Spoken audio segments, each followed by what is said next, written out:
يا أيها الذين آمنوا إن تتقوا الله يجعل لكم فرقانا ويكفر عنكم سيئاتكم ويغفر لكم والله ذو الفضل العظيم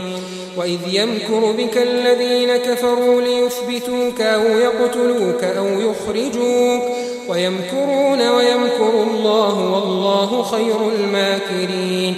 وإذا تتلى عليهم آياتنا قالوا قد سمعنا لو نشاء لقلنا مثل هذا إن هذا إلا أساطير الأولين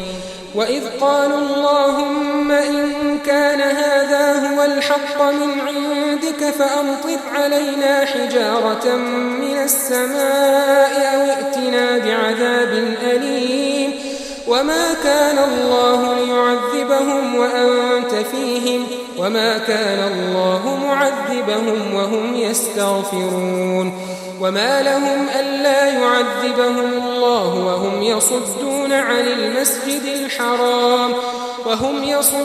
عن المسجد الحرام وما كانوا أولياءه إن أولياؤه إلا المتقون ولكن أكثرهم لا يعلمون وما كان صلاتهم عند البيت إلا مكاء وتصدية فذوقوا العذاب بما كنتم تكفرون إن الذين كفروا ينفقون أموالهم ليصدوا عن سبيل الله فسينفقونها ثم تكون عليهم حسرة